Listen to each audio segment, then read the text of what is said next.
As heavy rain pours, a mysterious man stands outside and the protagonist, now in his beast mode, steps outside to confront him.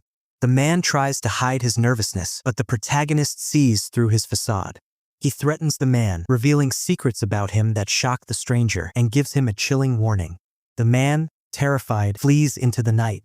The next day, the protagonist is back to his normal life, eating lunch with his family, shopping, and solving practice questions with incredible speed, impressing his sister. When she tests his answers, they're all correct, leaving her stunned. Yet, the protagonist says he doesn't want to be a genius, he wants to be ordinary. A brief moment of silence follows his admission. Little Sherlock notices the pain his sister feels when she remembers how their brother was treated in the past. While she cries, he tries to comfort her with his gentle touch. Sherlock's attempt to cheer her up involves writing a note that explains the harmful effects of sadness, such as how it can weaken the body and mind. This surprises his sister, who is amazed at how much he knows despite his young age. Little Sherlock reveals that his knowledge comes from reading a lot of books. Later, Sherlock is drawn to YouTube, where he discovers a mukbang video. He watches with curiosity as a high school girl eats spicy noodles, and her enjoyment intrigues him. As he continues to explore her channel, he realizes that her behavior is similar to his own. This sparks a reflection on how his own life could be if he tried acting like her. Sherlock's parents, meanwhile, discuss his future. Despite the casual conversation, Sherlock reveals his desire to be an ordinary office worker. At the police station, Sherlock unexpectedly reunites with Detective Kim Tae-eun, who had once helped him when he was weak and fragile. They talk about how suspects often deny their crimes. Little Sherlock, fascinated by human behavior, shows the detective a video of the girl and explains his observations about her body language. This brings another twist to the story as Sherlock applies his knowledge in unexpected ways. The protagonist carefully studies the girl's body language in the videos. Her hunched shoulders show she's scared and trying to protect herself. When her eyes look up and to the left, it's clear she's remembering something painful. She covers her mouth without thinking, a sign she's hiding something or was forced to stay silent. Another video shows her fidgeting with her necklace, a small action people do when they feel stressed. The detective, still confused, asks what all this means. The protagonist calmly explains. She's silently asking for help. He shows more clues. Her small hand movements, the way she draws on the table with her hair, the way she points at a hairband using her pinky, and even how she bites her lip before eating. All these tiny actions are not random. Together, they paint a clear picture. She's trapped just like he once was. He says she's trying to hide from her abuser. When asked about her background, the protagonist guesses she might not have a family or grew up in hardship. He reveals that her captors are a group, not just one person, and they are around her age. His painful past lets him recognize signs no one else can see. The protagonist could easily tell that the girl was making fun of him, but little did she know, she was actually the one being played.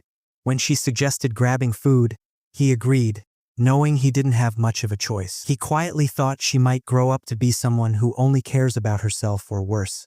She led him to a fancy cafe, ignoring his questions along the way, acting like everything should go her way.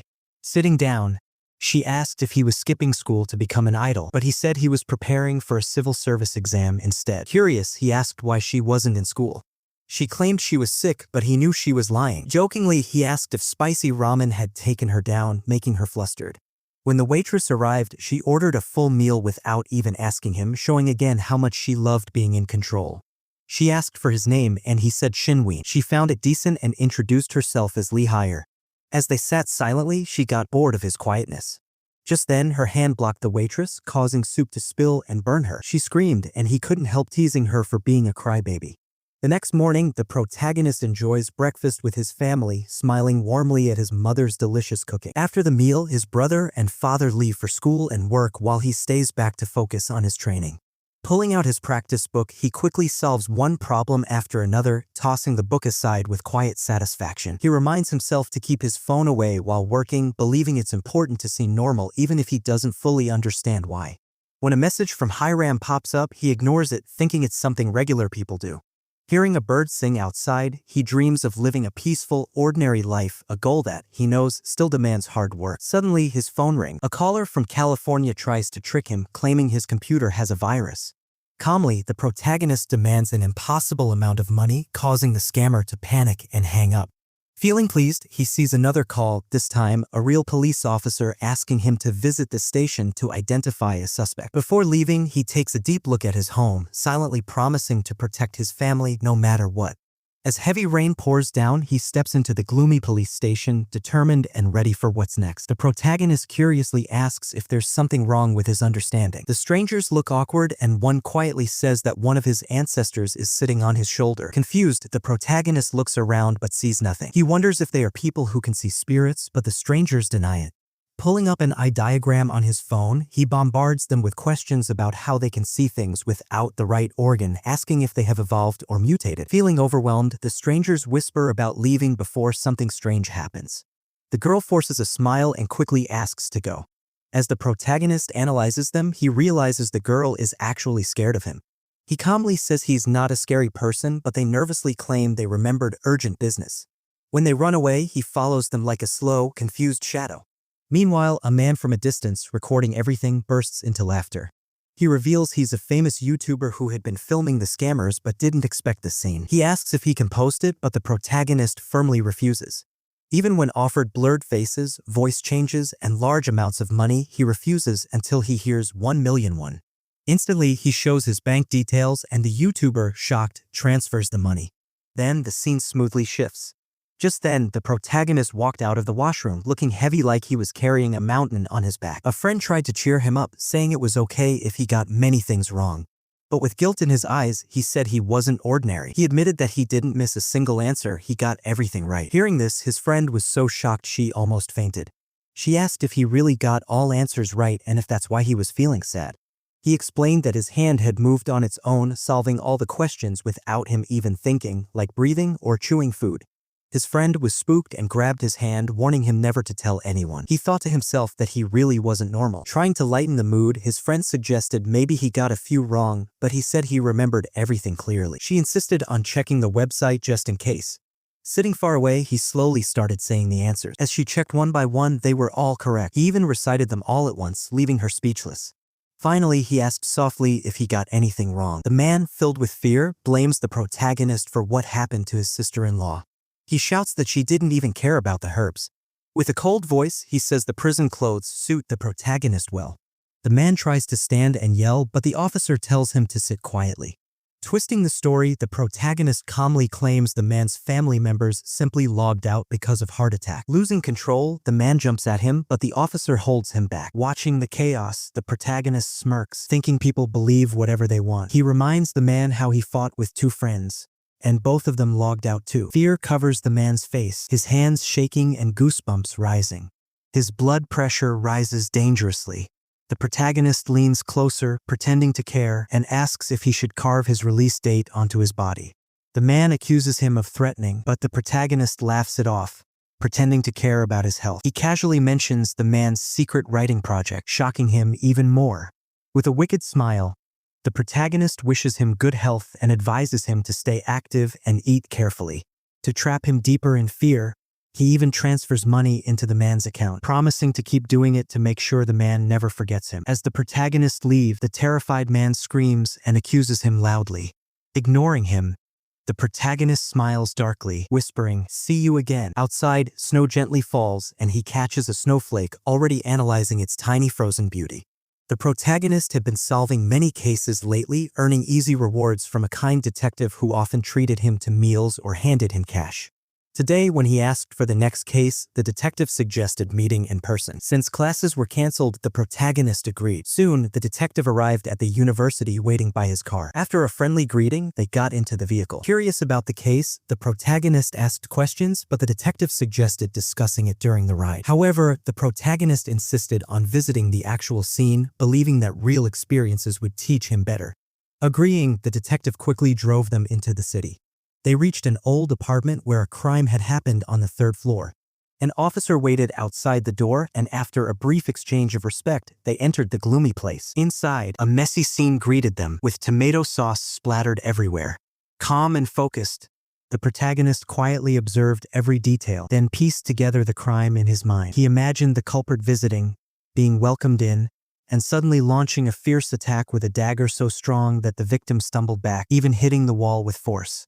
The protagonist kept thinking about why the culprit attacked both victims at the same time. He wondered if it was because of money, revenge, or maybe a love triangle. After looking closely, he noticed the culprit used sashimi knives and water to erase fingerprints. Seeing the careful plan with the wig and shoes, he guessed the culprit was well-educated, probably someone with a college degree, because less educated people often act without thinking ahead. Just then, the detective got a call from his colleague. They learned that the hair found at the crime scene wasn't even real, it was synthetic. The detective was amazed because the protagonist had already figured that out.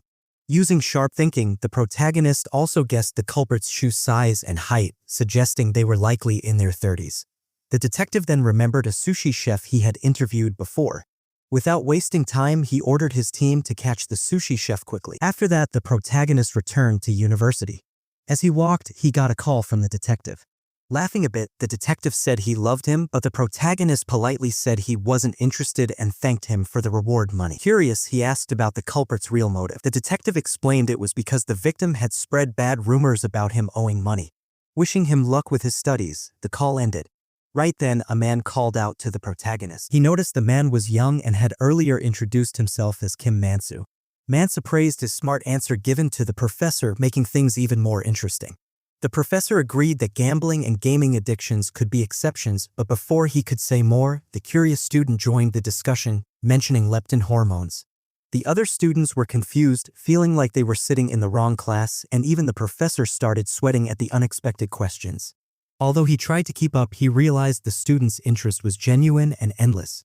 Running out of time, the professor quickly told everyone to submit their assignments and rushed out, secretly wondering if the student might even replace him one day. After class, everyone gathered around the curious student, eager to team up. Meanwhile, the professor shook his head, deciding it was safer not to invite him as an assistant. The scene shifted to the student's home, where he was deeply focused on trading. He carefully studied market charts, watching prices rise and fall.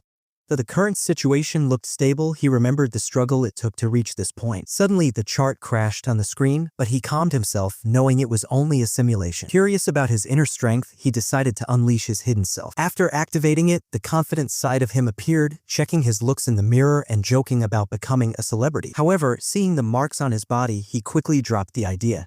Sitting by the computer, he focused on analyzing company data and demographics. As he traded shares, he reminded himself of his purpose, to prove his worth and not let the hidden strength inside him fade away. He noticed movement among major investors and prepared for the next big move. At S University, the students were chatting about their stock trading simulation. Some laughed, saying it would have been smarter not to invest at all. One student proudly shared he made a 19% profit and bragged about his skills, refusing to share any real tips. While others seemed impressed, he just kept boasting, making it clear he loved showing off. Meanwhile, the protagonist was casually talking with a few girls about an assignment. Things took a turn when his crush asked him to partner with her. Just then, another student joined their group, showing fake friendliness.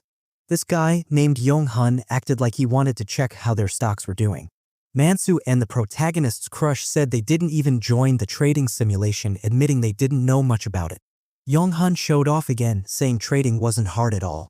Watching closely, the protagonist realized Yong-hun had feelings for the girl he liked. Yong-hun tried to hide it with a fake smile, but the protagonist easily picked up on his true emotions. Yong-hun had the typical reaction men have when they feel challenged, an ancient instinct from the old days when strong leaders protected the most attractive women. Even today, that fear still showed in small ways. Yong-hun kept mocking the protagonist, trying to make him look weak, but the protagonist noticed everything: how Yong-hun wore an expensive watch, designer shoes, and bragged about his success, clearly trying to impress and dominate. Yet, the protagonist wasn't fooled at all and quietly prepared to turn the situation around. Before starting their assignment, the protagonist suggested grabbing a drink to bond with everyone. Since he had made a profit, he offered to treat them, which made the group cheer, and with Imna supporting the idea, it became even easier. Turning to Yong-hun, he asked if he wanted to come along. Yong-hun, trying to flatter the protagonist, agreed, saying he wanted to learn from him. With Imna backing him and Yong-hun showing eagerness, the protagonist smoothly set his trap. Yong-hun would soon step right into the operating room, hidden inside the protagonist's mind, where his true self would be quietly revealed and dissected. After the university ended for the day, they all headed out for drinks. The protagonist, along with Imna, Yong-hun, and others, went to a restaurant. Before going inside, he made a quick call, inviting someone to join them. The person on the phone agreed, curious to meet the protagonist's new friends.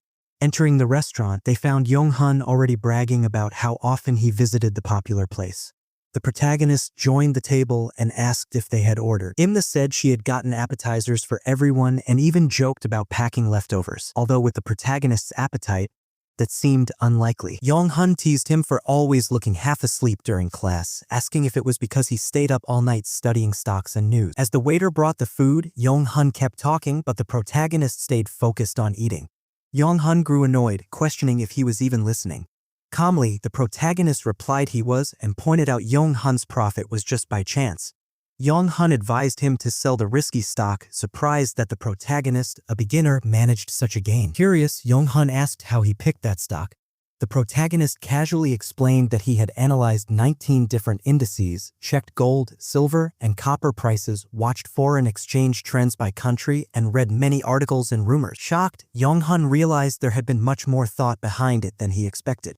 Meanwhile, Imna seemed genuinely impressed by the effort. The protagonist was heading down to the first floor after a long morning when the girl in uniform stepped out of the elevator with him. Before he could move further, a girl named Hiram spotted him and walked over, smiling and saying, "So we meet again." The protagonist stayed calm but immediately started analyzing her. It was only 11 a.m. and a high schooler being here seemed odd. She wasn't shy or nervous around adults either. Her tone and face stayed steady, showing she was used to this environment. As she stepped in front of him, she casually asked if his uncle had shown him the office. He guessed she must be connected to someone powerful, maybe related to an executive. Nodding briefly, he turned and confidently walked past her. Feeling annoyed, Hiram called after him. When he turned, she asked why he wasn't at school. Calmly, he said he didn't go to school, then started walking away again. Hiram didn't like being brushed off, but he clearly said he didn't want to be around people who brought no benefit to him, and right now, she was one of them. Trying to keep her pride, Hiram quickly asked, "What if I'm the daughter of the CEO?" The protagonist pretended to be surprised, making her feel proud. They sat silently at the lodge, staring at each other. She looked him over, noticing his simple clothes and plain shoes. But he kept his eyes locked on her, thinking his plan had worked. Making her feel small forced her to reveal her connection. Now, she seemed to have found her balance again. Acting casual, she asked if he was free and wanted to hang out since she was bored.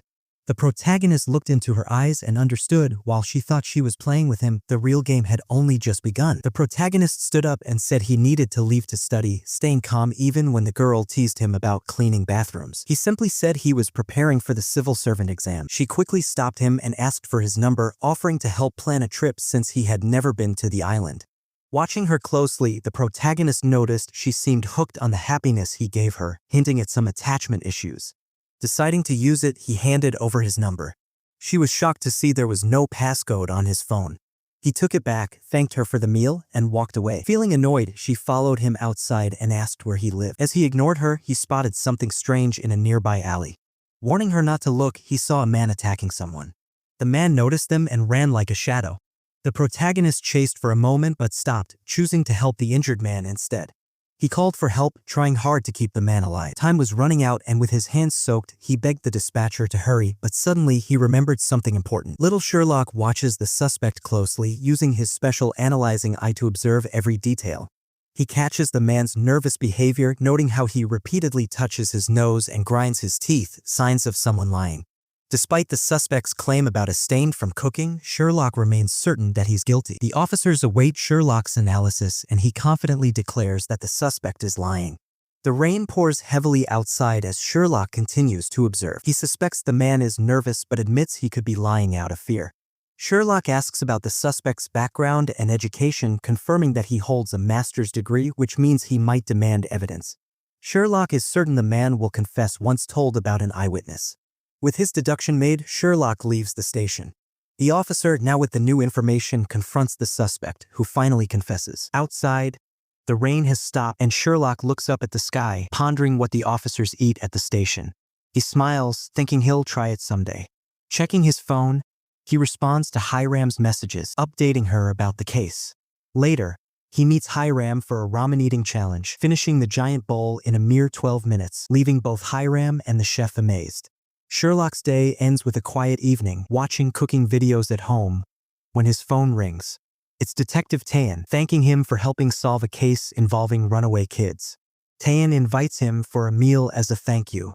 The protagonist, still confused and lost in thought, follows the strangers as they flee from him, but they're quick to escape. A man at a distance, who had been filming the situation, laughs to himself, feeling like he's just captured a viral clip. The man, a YouTuber with a popular channel, reveals that he recorded the scam attempt on Lil Sherlock. He asks if he can post it online, but Lil Sherlock, wanting no attention, declines. The man offers to blur his face and even change his voice, but Lil Sherlock insists on deleting the video. Despite the man's attempts to convince him, even offering 1 million won, Lil Sherlock suddenly changes his approach, pulling up his phone and giving the man his bank account number. Shocked, the man transfers the money. Later, at a diner, the detective nervously orders expensive meat after promising to treat Lil Sherlock. They discuss the recent case, with Lil Sherlock downplaying his role, saying he's trying to live a normal life. The detective wonders if Lil Sherlock's crime-solving instincts come from past trauma. They enjoy a delicious meal together, with Lil Sherlock relishing the taste. Time passes, and the next day, Lil Sherlock prepares for his high school equivalency exam. Afterward, he walks home, troubled by doubts about his performance. At home, his sister wonders if he failed, but Lil Sherlock simply says he overestimated himself and heads to his room, lost in thought.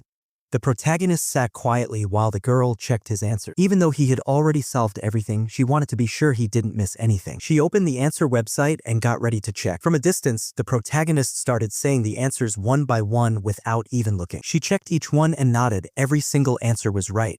Then, before she could ask for more, he suddenly recited all the rest at once without a single mistake. The girl was shocked. When he finished, he nervously asked if he got anything wrong.